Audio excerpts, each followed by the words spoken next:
6번에 3번, 7번에 2번, 8번에 5번, 9번에 1번, 10번에 2번, 11번에 3번,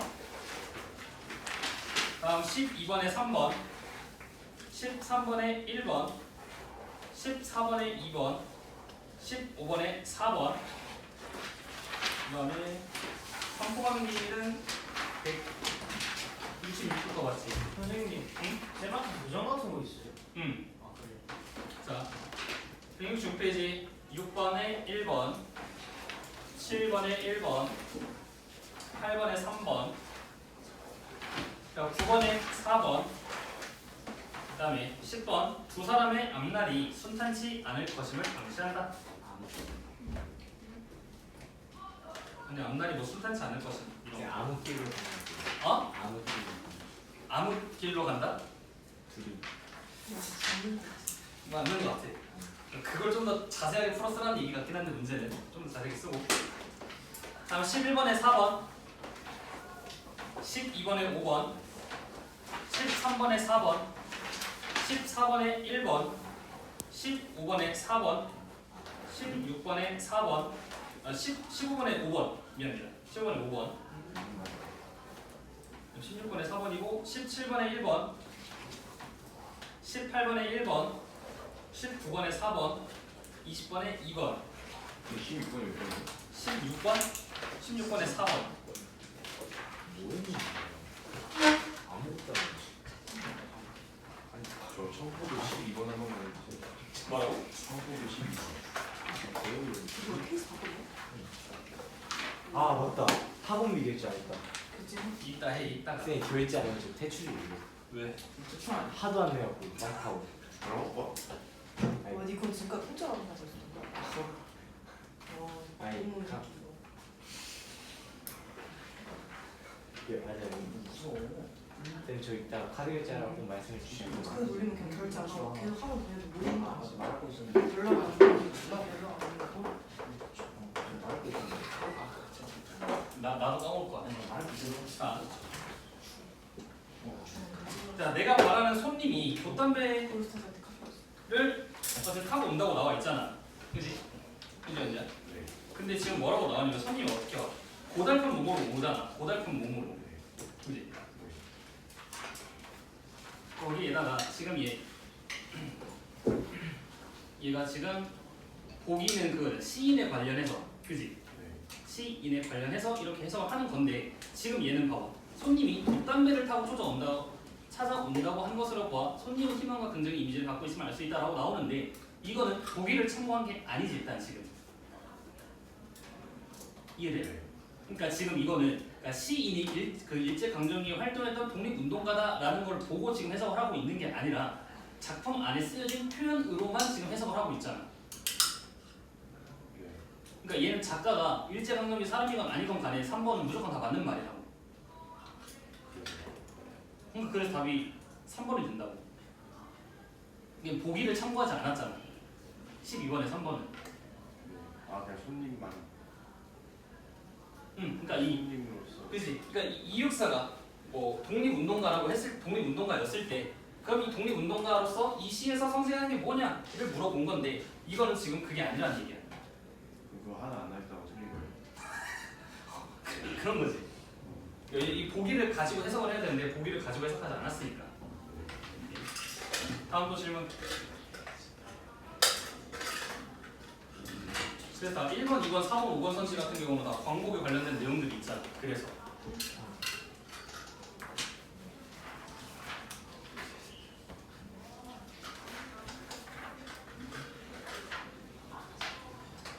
자, 없으면은 자 173페이지 오늘 실어봅시다. 173페이지.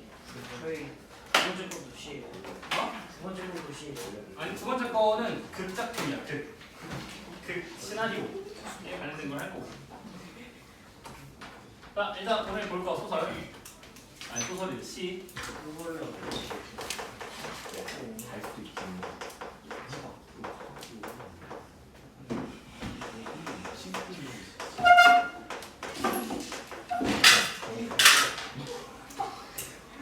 뭐해? 그지? 아 계속 뒤에서 바로 타가지고. 아 진짜 페이크치 그만하라. 너 뒤로 와라. 이거 사진 좀 잡고. 야, 조용.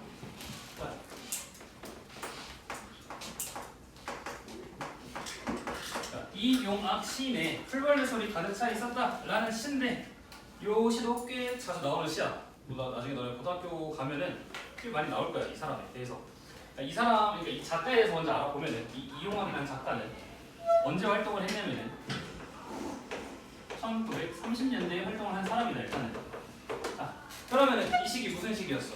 그 일제강점기잖아, 그지? 그러니까 일제강점기 때 막 강제징용도 그렇고 사람들을 막 만들어 쫓아내고 그랬었잖아. 그러다 보니까 이 사람도 그러한 삶을 겪었단 말이야. 그래서 이 사람의 작품에서 뭐가 많이 나오냐면은 우리가 유이민이라고 하는데 같은 말로 그냥 유랑민이야. 이곳저곳을 또 떠돌아다니는 거지. 이런 유이민의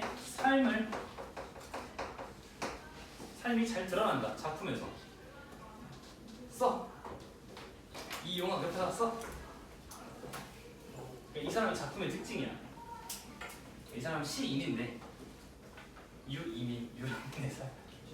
표정 유랑민이 뭐야? 사람 이름이 이민이에요. 아니 뭐죠?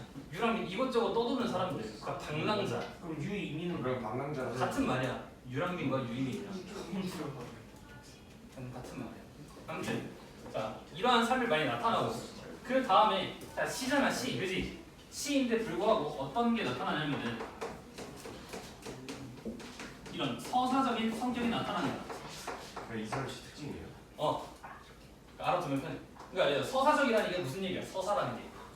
그 약간 빌드업이 있는 거 아닌가요? 그러니까 서사라는 거는 이제 쉽게 얘기하면 이야기가 있다는 거지. 그러니까 오디세이 봤니? 그죠? 아니야. 안 봤어? 너무 무섭더라고요. 꼭 봐. 아니 근데 오디세이 스파이더맨은 그 재밌고 근데 내가 스파이더맨 최고예요. 마지막에 스파이더맨 죽어요. 애다 오디세이 뭘로 보셨어요? 아니 그 스파시면 안 돼요. 어? 스파시면 안 돼요. 뭐를? 스파시면 안 돼요. 오디세이. 맞아. 오디세이 근데 아니 어차피 근데 그 역사에 나와 있어. 근데 그게 중요한 게 아니라 얘들아. 아무튼간에 그러니까 스파이더맨 그런 게 뭐야? 그 오디세이가 수사님 이미 보고 왔다고. 자, 무슨 관에서 보셨어요? 안 중에 몇 시에 보셨어요? 자 오디세이라는 누구랑 했어요? 오디세이 글씨 그것도 서사시잖아. 서사시. 먹었어요? 호메로스라는 작가의 서사시라고. 서사시 집중해 이 자식들아. 그 테스트도 지금 뭐 그렇게 해놓고 빨리 서사시야. 그러니까 서사시라는 거, 즉 서사적인 성격을 가지고 있다는 얘기인데 그 얘기가 뭐냐면은 결국에 이야기를 가지고 있다는 거야. 이야기가 나온다. 그럼 이야기가 나오면 뭐가 필요할 것 같아? 네. 내용. 그치. 그러니까 그런 걸 하려면은 뭐가 필요하냐? 인물과 사건과 배경. 그치 배경이 필요하다. 이게 특징인 거야.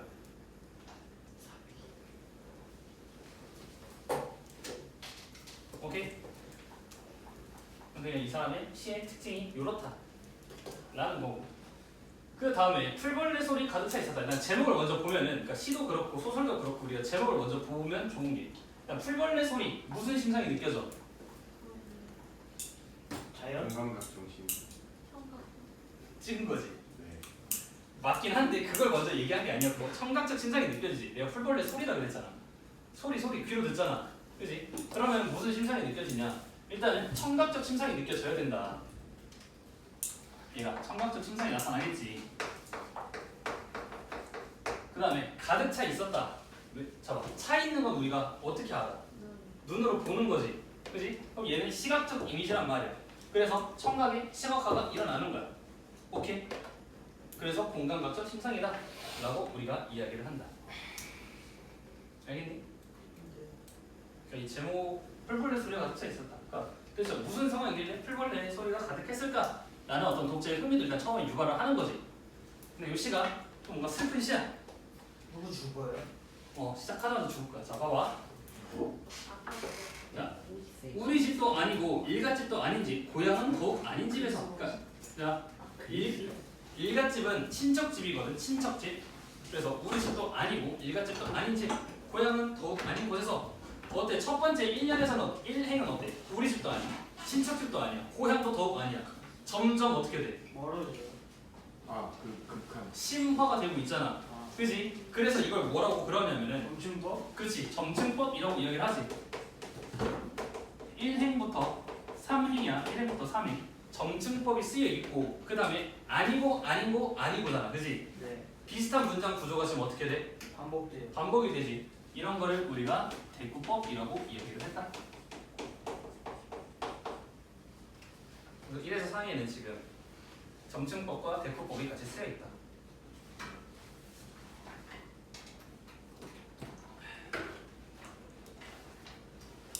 그래서 자, 아버지의 침상 없는 최후의 밤은, 그러니까 침상은 침대야. 근데 아버지가 최후의 밤이야. 그럼 어떻게 되겠어? 죽어요. 그렇지, 돌아가신 거야. 그러니까 이 아버지의 죽음을 관해서 이야기를 하는 건데 침대가 없는 곳에서 돌아가신 거야. 그럼 집이 가난해? 부자야? 가난한 거. 가난한 거야. 찢어지게 가난할 때서 이제 죽은 거야. 돌아가신 거야. 그때 이제 풀벌레 소리가 가득 차 있었다. 그러니까 이 풀벌레 소리라는 거는 어떤 이 화자의 서글픔을 좀 강조하는 그런 소재라고 볼 수가 있는 거지. 그 밑에 자 노령을 다니면서까지, 노령은 그냥 그 시베리아, 러시아에 있는 시베리아 쪽. 그다음에 애써 잘해온 아들과 딸에게 잘해온다는 건 키운 거야. 그러니까 이 아버지가 막 그 러시아를 계속 오고 다니면서 그러면서 애를 키운 거야. 그럼 힘들어 안 힘들어? 힘들죠. 엄청 힘들게 키운 거지. 그렇게 키우면서 그런 키운 아들과 딸에게 뭐가 없냐? 한마디 남겨두는 말도 없었고, 그러니까 유언이 없었다는 얘기야. 그럼 아버지는 갑자기 돌아가신 게 되겠지. 그지? 급사를 하신 거야. 그다음에 뭐 아무말의 파선도, 아무말 얘는 또 아무르만이라는 또 러시아의 지명인데 흑룡강이라고 하는 거. 아무튼 뭐 러시아의 지명이 있는 거고. 그러니까 이런 식으로 지금 보면은 자 노령, 그러니까 처음에 시베리아 이야기만 하다가 아몰만이라고 이렇게 실명이 나오고 그 밑에 보면 또 니코리스크 이런 식으로 실제 지명을 계속 이야기를 하잖아. 그지? 그러면서 얻는 효과가 뭐냐면 좀 더 사실성을 극대화하고 있는 거야. 실제 지명을 썼으니까 사실성을 하고 있고. 적어야 되지 않을까? 아니야. 적어야지. 자, 그 다음에 파선이야. 파선은 그러니까 우리 난파선 흔히 이야기하잖아. 그지? 그러니까 배가 부서진 거야. 그럼 파선도 설룽한. 또 설룽한은 또 무슨 뜻이냐? 또 춥고 차갑다 라는 뜻이야. 이거 썰렁한 사투리 같은 건데. 뭐 그런 느낌이라고 볼 수도 있지. 자, 그런 설렁한 춥고 차가운 니코리스크의 밤도 완전히 잊으셨다. 완전히 잊으려면 어떻게 해야 돼? 죽어야죠. 그지? 좀 뭔가 말이 그렇긴 한데 아무튼. 그러니까 아버지 죽음에 대해서 이야기를 하는 거야. 목침을 반드시 벤 채. 목침 그때 저번에 나왔었잖아. 나무 토막이야. 나무 토막 같은 거 베개. 그런 거 한 거고. 그래서 자 다시 뜨시지 않는 두 눈에 피지 못한 꽃봉오리가 가라앉고. 자, 피지 못한 꿈의 꽃봉오리. 이건 누가 꾸는 꿈이겠어? 누가 생각하는, 누가 가지고 있는, 그치? 아버지가 가지고 있던 그런 꿈이야. 그런 꿈도 가라앉고, 가라앉고는 가라앉고. 자 얼음장에 누우신 듯 손발은 치러갈 뿐. 뭐뭐한 듯. 이거 무슨 표현이야? 그치? 직유법이지. 직유법. 얼음장에 누우신 듯 손발은 식어갈 뿐. 근데 식어간다. 점점점 식어간다. 이거 우리 뭘로 느껴? 감각. 그렇지. 그래서 얘는 이제 촉각적 심상이 나타나지 여기서는. 그래서 입술은 심장의 영원한 정제를 가리켰다. 자, 때늦은 의원이 아무 말 없이 돌아간 뒤 이웃 늙은이의 손으로 눈빛 미명은 고요히 낯을 덮었다라고 나오는데 이 미명이 우리가 무명천이라고 이야기하는 그 무명인데 사람이 죽으면은 흰 천을 덮잖아 얼굴에다가. 그거 이야기하는 거야. 근데 눈빛은 또 무슨 색이야? 검은색? 흰색이지. 흰색이니까 물어봤겠지. 눈빛이 그 하늘에서 내리는 눈이 얘기하는 거예요. 아니야. 거기서 눈빛이 어떻게 알아? 뭔 눈빛이요? 그러니까 사람의 눈빛 같은 거. 그러니까 이게 흰색이 흰색. 그래서 무명 이게 똑같이. 눈빛 무명은 그러니까 하얀 무명은 고요히 낯을 덮었다. 그래서 자, 마지막에 보면은 자, 우리는 머리맡에 엎드려. 자, 우리 이건 누구겠어? 가족? 그치? 자식이겠지 자식. 그지? 자, 우리는 머리맡에 엎드려 있는 대로의 울음을 다 울었고. 자, 원래 우리 이거 다 울었고 어떻게 했어? 원래는 이렇게 쓰잖아. 그지? 근데 지금 다 울었고 라고 하잖아. 그럼 요런 걸 뭐라고 해? 이런 거. 다 울었고. 이게 그러니까 문법상으로 맞는 표현이야? 틀린 표현이야? 틀리죠. 틀린 표현이지. 근데 시에서 이렇게 해. 이런 거를 우리가 그러니까 효과는 그렇게 없는 거고 시적 허용이라고 해. 시적 허용. 허용이라고 한다. 시에서만 되는 거예요. 시에서는 어떤 느낌을 위해서 이렇게 허용을 할 수 있다. 그러니까 맞춤법에 꼭 맞추지 않아도 된다는 얘기야. 그러니까 이런 시적 허용을 하는 거는 결국 강조하기 위해서지. 연재가 말한 것처럼. 자, 그래서 어떻게 되냐? 자, 아버지의 침상 없는 최후의 밤 풀벌레 소리 가득 차 있었다. 이런 거 있지. 우리 아까 1년에서 4행, 5행이랑 지금 마지막 연행 똑같지. 그지? 그러니까 처음과 끝이 똑같다. 이런 거를 뭐라고 하냐? 그렇지. 수미상관의 구조다. 수미상관. 통일성을 올려준다. 이런 식으로 보면 되고. 그러니까 대충 어떤 시인지는 알겠지? 네. 그지? 그러니까 결국 아버지의 어떤 돌아가신 아버지의 죽음에 관련한 시인 거야. 오케이? 그러니까 지금 이건 이 시를 어떻게 하고 있냐? 자, 이 시를 한번 봐봐. 얘들아, 아버지가 죽었어. 돌아가셨어. 그러면은 감정이 어때? 슬퍼요. 슬프지. 근데 이 시에서 그런 슬픔이 느껴져? 아니요. 아니지. 되게 담담하게 표현을 하고 있잖아. 그지? 이런 거를 너네가 많이 봤을 거야. 이런 걸 뭐라고 하냐면은 절제된 어조라고 우리가 이야기를 한다. 그지? 절제된 어조와 그 다음에 지금 아버지의 죽음에 관한 무엇을 우리가 묘사하고 있지.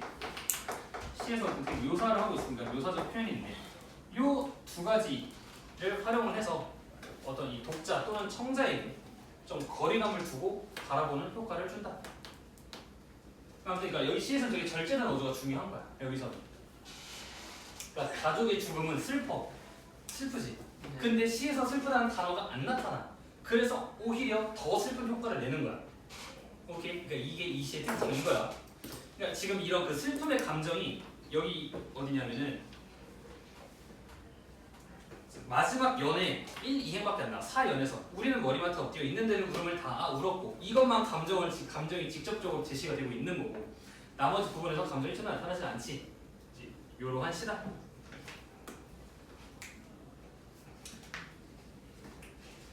그러니까 이 침상 없는 최후의 밤이라는 거는 그러니까 침대도 없는 곳에서 돌아가신 거고 근데 여기가 지금 조선이겠어? 아니겠지. 유랑민의 삶이기 때문에 러시아야. 그러니까 이국 땅이지. 이국 땅에서 가난한 현실 거기에서 아버지의 비참한 죽음을 맞는 거고 그 다음에 뭐 이렇게 지명 같은 걸 나타나면서 그러니까 아빠가 가장으로서 아버지가 가장으로서 이 가족을 먹여 살리려면은 이 이국 땅을 계속 돌아다닐 수밖에 없었다는 거지. 그치? 그러니까 되게 고달프고 좀 비참한 삶을 이렇게 나타내고 있다. 그러니까 이때는 강제로 이주를 당하는 사람들도 되게 많았고 또 어떤 강제 징용이나 그런 것들을 피하기 위해서 어쩔 수 없이 나라를 떠나간 사람들도 있었고 이런 슬픔 같은 게 나타난다는 얘기야. 오케이? 쉬는 시간 언제? 문제를 풀어야 되거든요. 3번까지 풀자. 서술형 하나 그러면 더 하는 게 좋을 것 같으니까 빨리 페이지 말고 1, 2, 3번 해주면. 자 1번. 자 이 시의 풀벌레 소리에 대한 설명을 적절하게 하는 것 같다. 몇 번이야? 2번. 3번? 야 2015년인데. 오, 뭐야? 엄청 멋있는데. 답은 4번이잖아. 4번. 그러니까 4번. 풀벌레 소리가 아빠가 그립다 이 얘기야 지금? 아버지 돌아가시니까 그리워하면 안 돼. 아니 그리워하면 안 되는 건 아닌데 그리워해도 되긴 하는데 그게 풀벌레 소리가 뜻하는 게 아니라고. 24. 아 예. 28. 자 2번. 자 이 시와 보기 작품들의 화자가 동일하다고 할 때 이 시를 보기와 관련된 감상한 제목으로 적절하지 않은 것은 4번. 답은 5번이지 5번. 뭐? 다르게 사분들이 그런 거야. 아니 야, 아버지의 생명을 위태롭게 했던 것이라는 내용이 그래서 어디 나와? 그렇지? 자 3번. 자 기억에서 미음 중에서 보기에 밑줄 친 시어와 의미가 가장 유사한 것은 다음 몇 번이겠어? 1번. 4번 1번이지. 2번이야. 왜 그냥 네. 조금만 꿈 아니에요? 그리워하는 거다. 그리워하는 거. 혹시 뭐 타양서 돌아가셨다고 했잖아, 그지? 왜? 지금 좋은 하늘이랑 타양이 반대되는 의미로 쓰이는 거 알죠? 어? 좋은 하늘이랑 타양이 반대되는 의미로 쓰이는 거. 그지? 문학 작품을 보기 전에 14페이지 한번 볼래? 14페이지.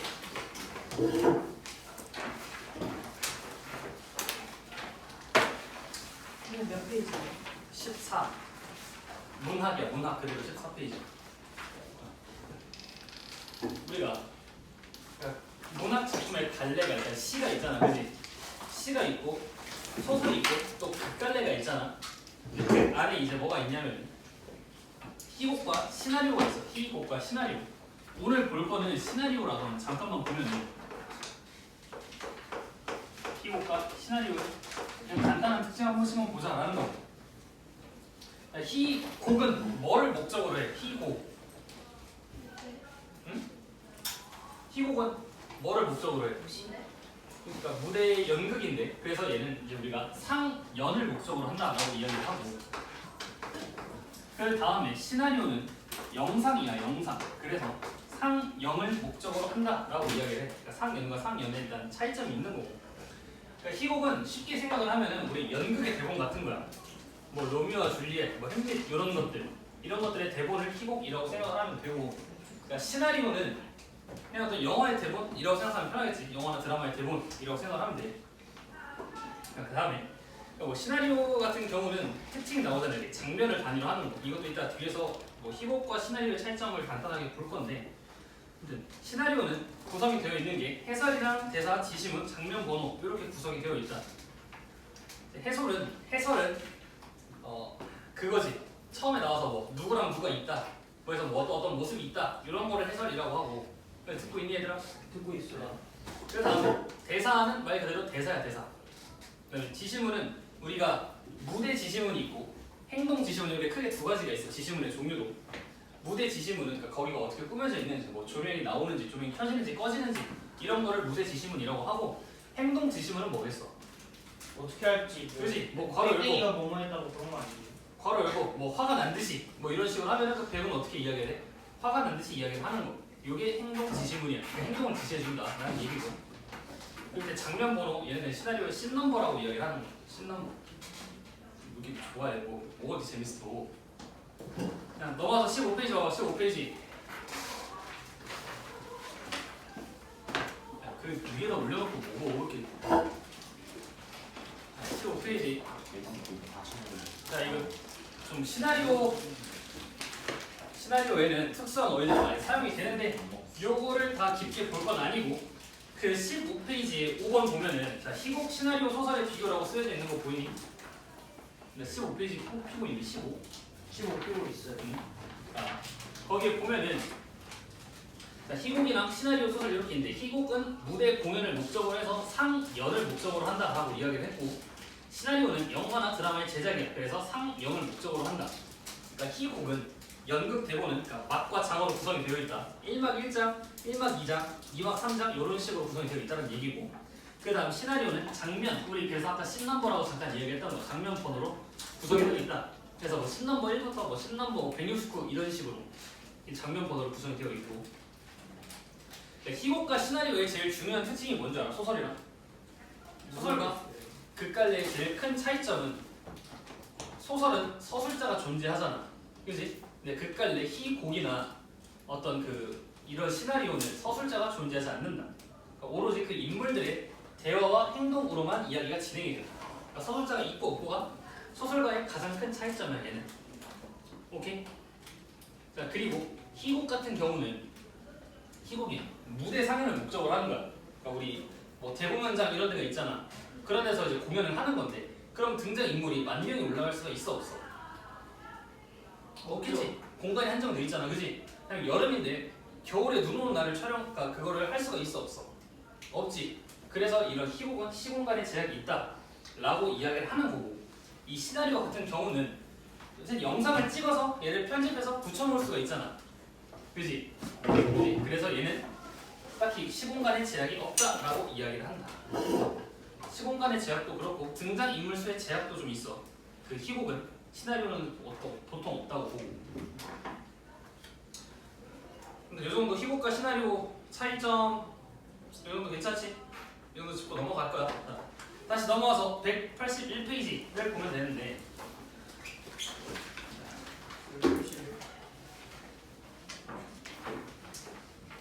세상에서 가장 아름다운 이별이라는 건데,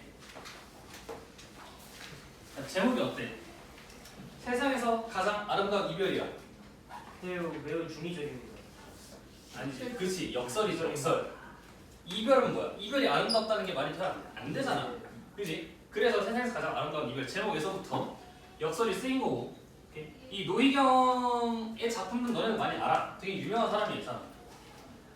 대표적으로 그 괜찮은 사랑이야라는 드라마도 있었고 그 조인성 나오는 거 너무 울단다. 그다음에 우리들의 블루스도 이 사람 작품이야. 되게 유명한 사람이야. 여튼간에 그러고 나서 보면은 그러니까 이거에 대해서 이 인물들 한번 이야기를 하자면은 여자가 누구냐면은 인희라는 사람이 주인공이야. 이 사람이 이제 주인공이야. 이 사람은 이제 가정주부라고 생각을 하면 되고 각각 이 사람의 가족들이 어떻게 있냐. 정철이 있고 시어머니가 있고 그다음에 아들과 딸이 있어. 그렇게 있는데 이 정철은 어떤 사람이냐. 얘는 의료사고를 내. 의사예요. 의사야. 근데 의료사고를 내거든. 그래서 이 의료사고를 내면은 개인 병원을 파업할 수밖에 없잖아.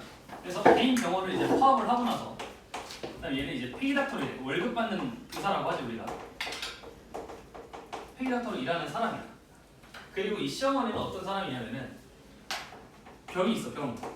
중증 치매 환자야. 벌써 쉽지 않지. 그 다음에 아들은 또 어떤 문제가 있냐. 문제라고 해서 좀 그렇긴 하지만 아들은 재수생이야. 그리고 이제 이 딸이 레전드인데 이 딸이 이 분류를 하는데 누구랑요? 이 유부남과 분류를 하는 딸이야. 예? 아무튼 얘네 분류야 분류. 아무튼 지금 어때? 이 가족 중에 한 명이라도 정상적인 사람이 있었어. 그러니까 그나마 재수생이 시어머니가 낫지 않나? 어때 흠이 있다고 생각. 흠이 있는 사람들이다, 그렇지? 그러니까 여기서 이 가족에서 인희만 그 멀쩡한 사람이었다고, 큰 흠이 없던. 근데 이 인희가 어떤 일이 있냐면은 얘는 이제 말기암에 걸려. 그럼 이제 다 비정상이네. 그지? 그러니까 이 불안정한 가정으로 변해버린 거야. 그러니까 그 가족들 사이에서 어떤 일이 일어나는가에 대한 이야기인 거고.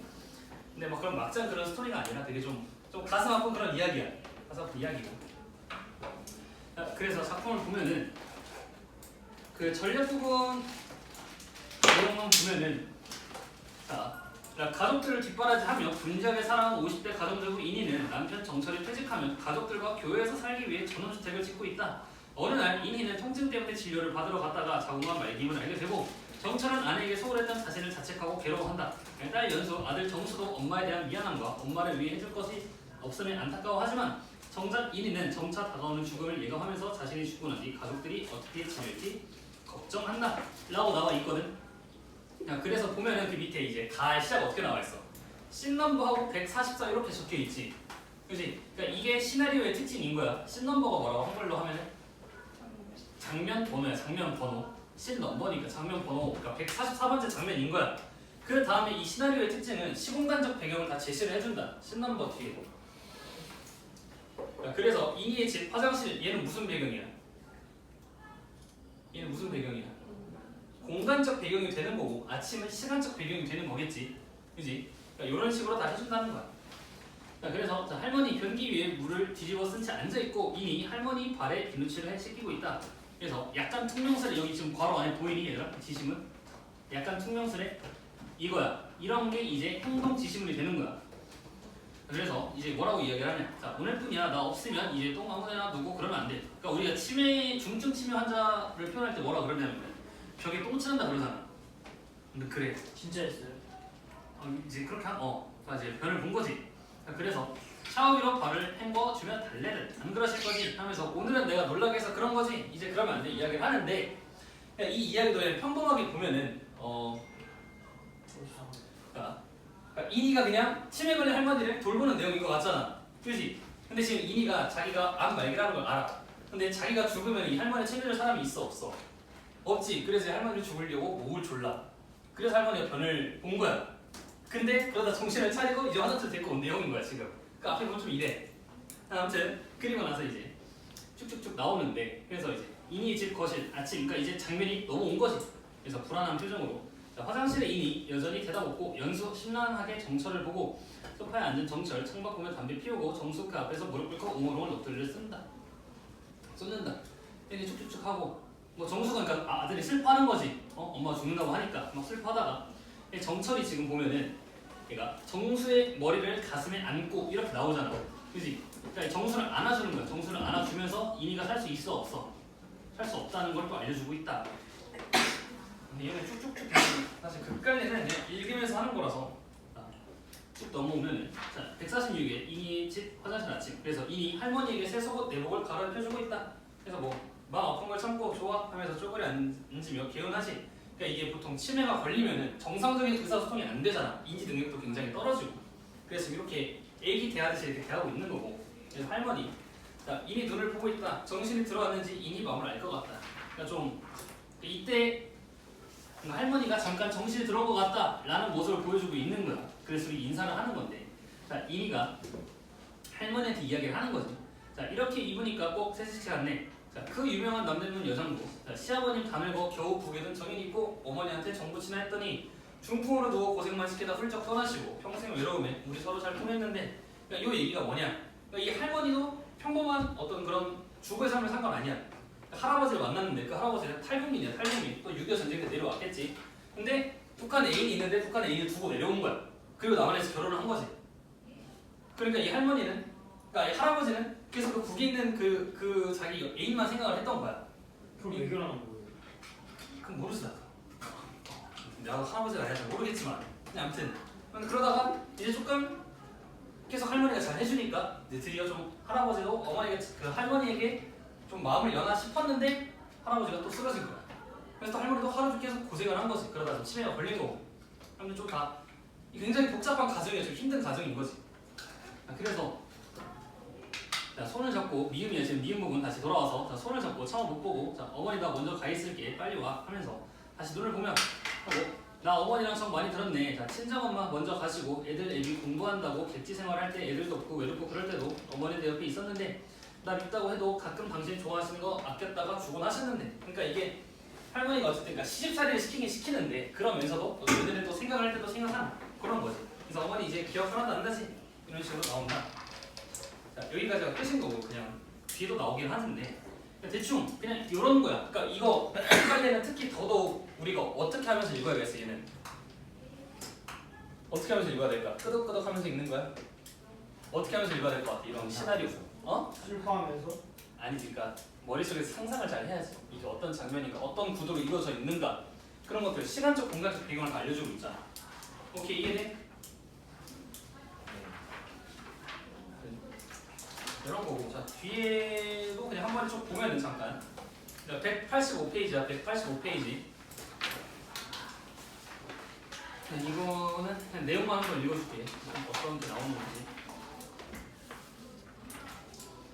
실넘버 163 전원주택 중력 부분의 내용이라고 나오지. 전원주택이 완성된 후 정철은 그곳에서 이와 둘만의 오붓한 시간을 보내기로 한다. 그러니까 우리 아까 앞부분에서 앞쪽에서 뭐라고 했냐면은 꿈이다 그래서 전원주택을 완성하는 게. 이게 그러니까 이 이미가 죽기 전에 완성이 된 거야.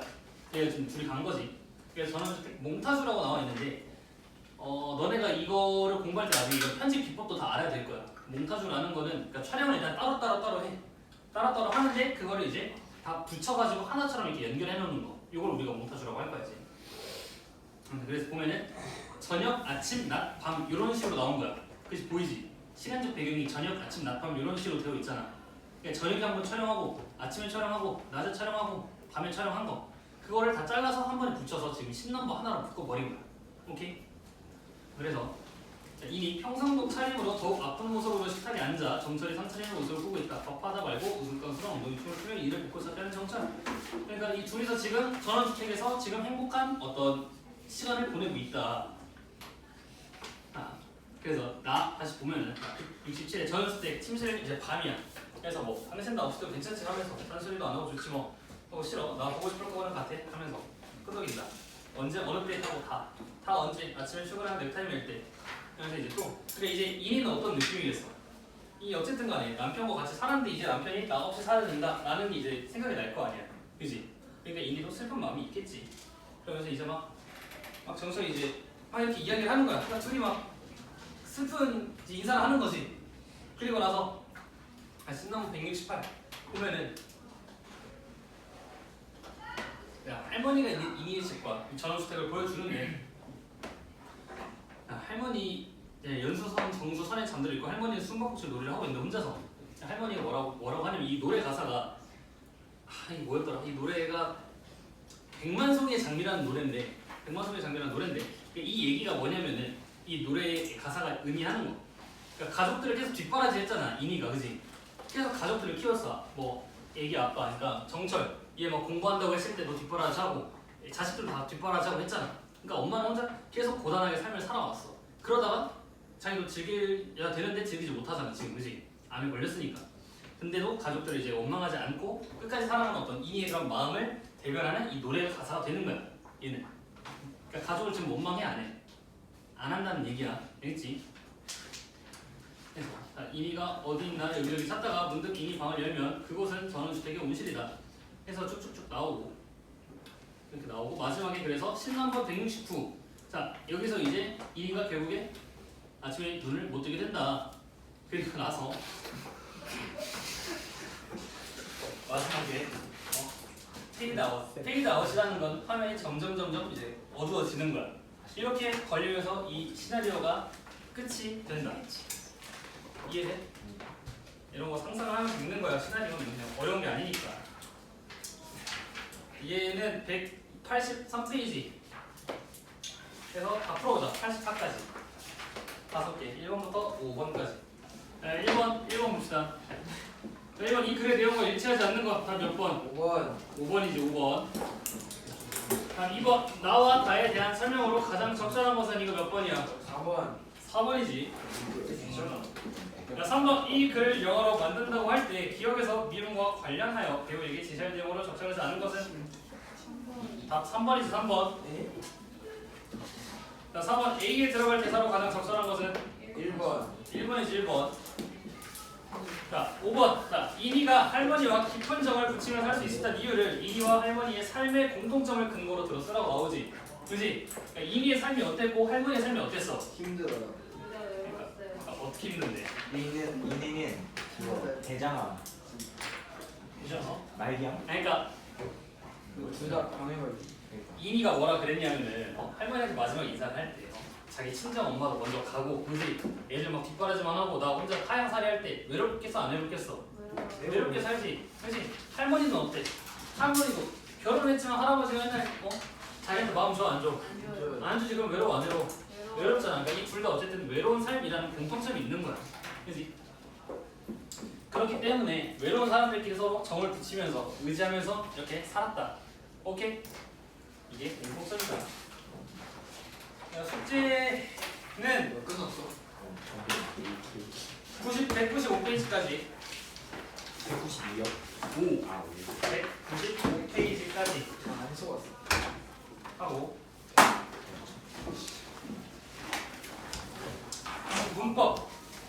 문법을 합니다. 자, 85페이지.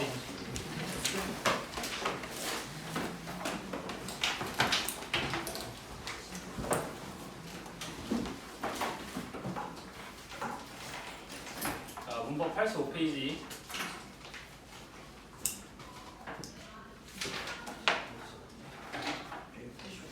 좋은 숙제 아니었어요? 왜 다음 장 넘기면 86페이지가 나오지? 네. 자, 86페이지부터. 자, 표준어 규정과 표준 발음법 이라고 나오는데, 자, 표준어란 일단 뭐냐? 자, 한 나라에서 공용어로 쓰는 규범으로서의 언어를 이야기를 해. 그러니까 우리나라는 한국어밖에 안 쓰잖아, 그지? 근데 뭐 미국 같은 곳이나 뭐 특히 뭐 프랑스나 뭐 그런 데를 가면 여러 언어를 쓴단 말이야. 그러다 보니까 그 나라에 공용어가 필요한 거지. 그래서 그걸 표준어로 설정을 해놓는 거야. 그리고 나서 이 표준어 사용 원칙이라는 게 있는데 이게 표준어 원칙 제1항이야 1항 우리나라 거야. 자 그래서 표준어는 어떻게 활용이 됐냐 아니 어떻게 설정이 됐냐. 표준어는 교양 있는 사람들이 두루 쓰는 현대 서울말로 정함을 원칙으로 한다.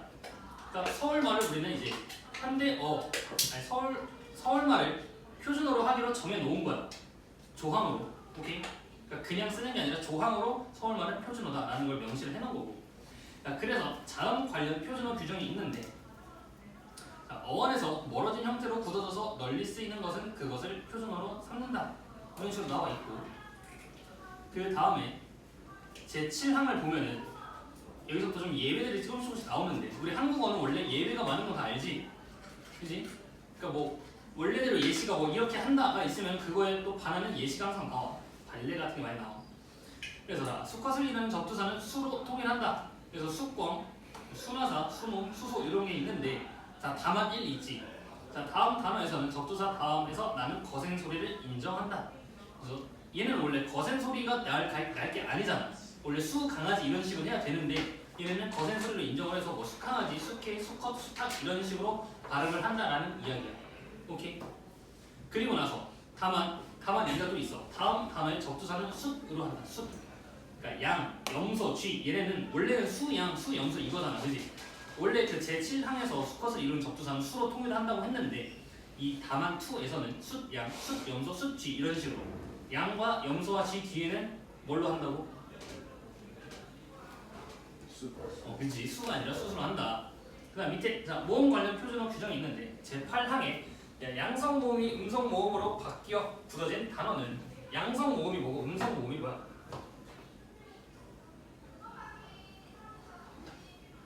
일단 우리말에 모음 몇 개 있어? 21개. 여기 21개가 있지.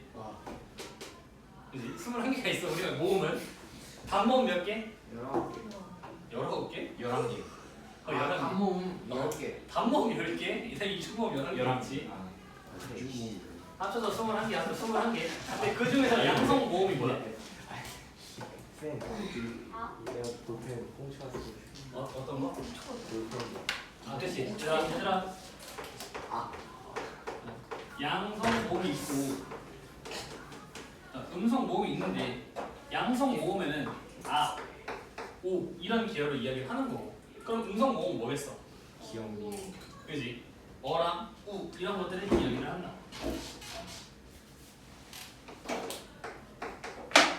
그러고 나면은 얘는 몇 개 있냐면은 양성 모음은 9개가 있고 음성 모음은 12개가 있거든. 그리고 나서 포함되는 게 뭐가 있냐 또. 그리고 나서 포함되는 거 2랑 요거 있지.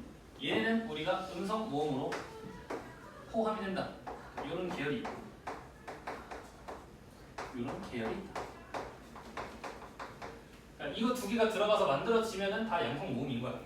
오케이? 이거 두 개로 만들어진 거는 음성 모음이 되는 거고 그다음에 추가적으로 의랑 이랑 의 이종 모음 의 있지.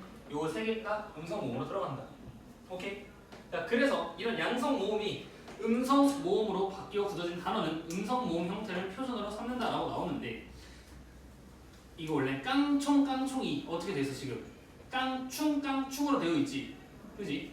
근데 이것도 원래 무슨 동이 이런 식으로 해야 되는데 뭐 쌍둥이 이런 식으로 나오고 이런 것들 오똑이도 원래 오똑하다잖아, 오똑하다. 근데 오뚝이로 이렇게 변하는 거 이런 것들은 음성 모음 형태를 표준어로 삼는다. 이래. 그 다음 밑에 제품 붙임. 기술자에게는 장이 그 외에는 쟁이가 붙는 형태를 표준어로 삼는다. 그러니까 뭐 미장이, 그러니까 미장이라는 사람은 그러니까 기술자인데 그러니까 도배하는 거 있잖아요. 유리 도배하는 거, 유리하는 사람 이런 거 미장이라고 하고 뭐 유기장이, 우리 유기 그릇 같은 거 있지. 도자기 빚는 사람. 그다음에 뭐 멋쟁이, 소금쟁이 이런 게 있어. 자, 그러면 거짓말은 쟁이야, 장이야? 거짓말은 쟁이 이런 식으로 되는 거지. 오케이. 기술자에게만 장이라고 이야기를 한다. 그래서 대장장이라고 이야기를 하지. 그치? 대장증이가 아니라. 그다음에 제12항. 자, 웃, 미, 윗은 명사 위에 맞춰 윗으로 통일한다. 그러니까 웃이랑 윗은 윗으로 통일한다. 그래서 윗눈썹, 윗니, 윗도리, 윗몸 이게 먼저야. 오케이? 이게 맞는데 근데 다만 된 소리나 거센 소리 앞에서는 위로 한다. 그래서 위쪽, 위층, 위팔 이렇게 된다고. 그러니까 위층이 아니라 위층 이런 식으로 이해돼? 그 다음에 다만 2에 다만 2에 보면은 자 아래랑 위에 대립이 없는 단어는 웃으로 발음되는 형태를 표준어로 삼는다. 그래서 웃 어른, 웃 이런 거 있잖아. 그러니까 웃 어른은 뭐야? 웃 어른. 나이 많은 어른이잖아, 그지? 근데 이게 뭐 나이 적은 어른 이런 게 있어? 없지 않죠? 없잖아. 그러니까 위 아래 대립이 없으니까 위 어른이 아니라 웃 어른이라고 이야기를 한다고. 오케이? 그 다음에 옷은 얘는 제일 겉에 있는 옷을 이야기를 하는 거야.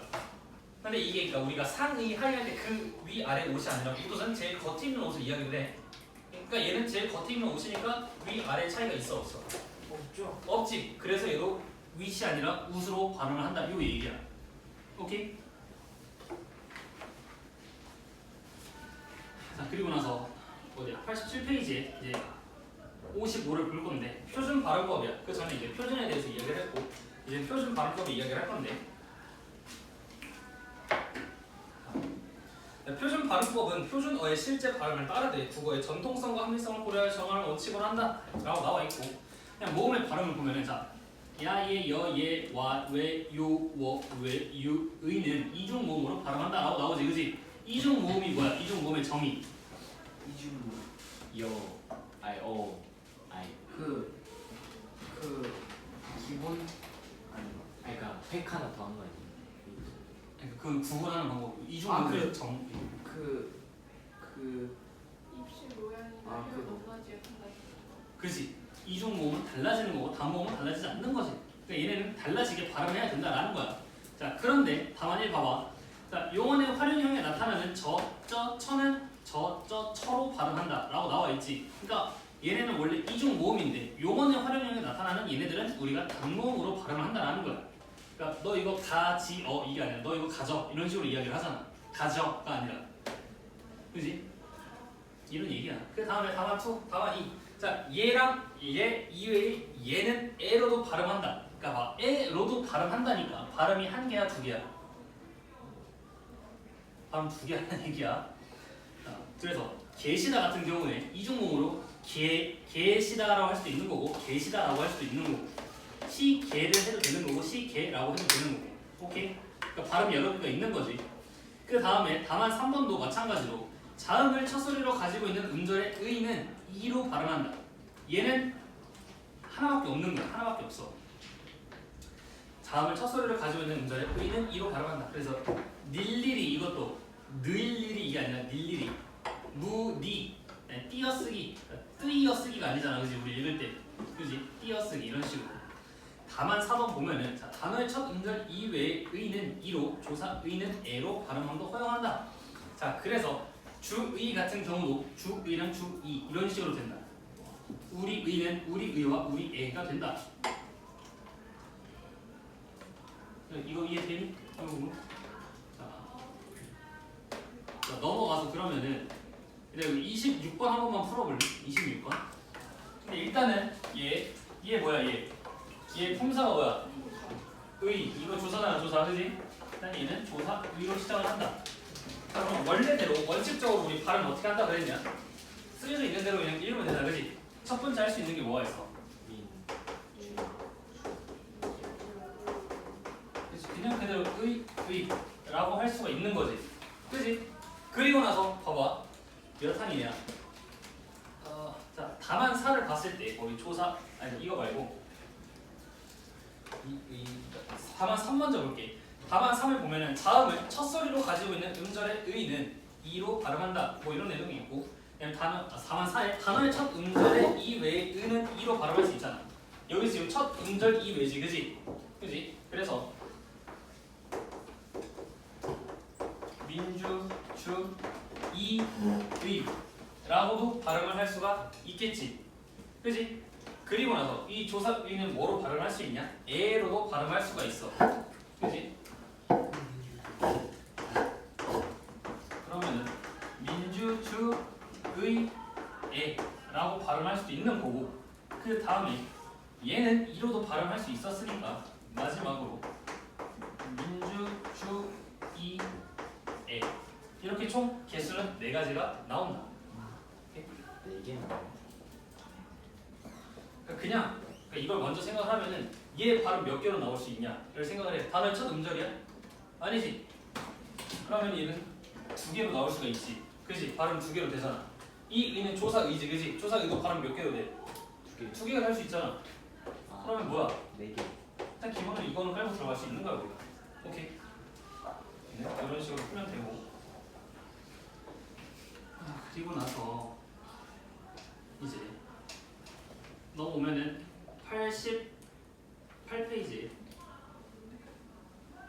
88페이지에 표준 발음법 2라고 쓰이는 거 보이니? 개념 56.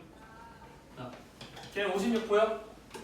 얘들아 받침의 발음 나와 있지. 제8항 받침 소리로는 기역, 니은, 디귿, 리을, 미음, 비읍, 이음의 7개의 자음만 발음한다. 이게 무슨 얘기야? 이게 무슨 규칙이야? 그렇지. 그러니까 무슨 규칙이야 그게? 아그 끝소리 어쩌고저쩌고. 그치. 자, 어쩌고 끝소리 규칙이야? 음절의 끝소리 규칙. 음절의 끝소리 규칙이야. 우리 총 7개밖에 발음이 안 된다 이 얘기고. 그 다음 제9항. 자, 받침, 쌍기역, 기역 이런 애들 있잖아. 얘는 어말 또는 자음 앞에서 각각 대표음, 기역, 디귿, 비읍으로 발음한다. 받침은 이렇게밖에 발음이 안 된다. 이거랑 지금 연관돼서 나올 개념이 있다가 나중에 볼 거지만 그 된소리 대기 규칙이 이것 때문에 나오는 거야. 얘네는 어말 또는 자음 앞에서 각각 대표음, 기역, 디귿 발음으로 한다는데, 자, 닦다 있잖아. 닦다, 그지? 우리 뭐 책상을 닦다 할 때 발음이 쌍기역으로 발음 나는 게 아니라 발음 기역으로 소리가 나지, 그지? 음절의 끝소리 규칙이랑도 마찬가지야. 그 다음에 이제 10항 보면은 그러니까 겹받침이 좀 문제인데 야, 뭘 본 건지 모르겠는데 예요. 충격적인 걸 봤으니까. 뭐 있어? 자, 겹받침. 아, 진짜. 와, 뭐 했어요? 너무 더러워서 말을 못하겠어. 진짜. 설마 혓바닥 아, 진짜. 뭐 했네? 괴로워 진짜. 뭐 했니? 방금 뭐 했잖아. 아무것도 안 했어. 자, 겹받침. 뭐 했길래? 기역 시옷, 니은 지읒, 리을 비읍, 리을 시옷 이런 애들 있지. 얘네들은 어말 또는 자음 앞에서 각각 기역, 니은, 리을, 비읍으로 발음을 한다. 우리 넋두리 할 때 그 넋 같은 것도 그렇고, 안따 같은 경우에 니은 지읒 어떻게 됐어 지금?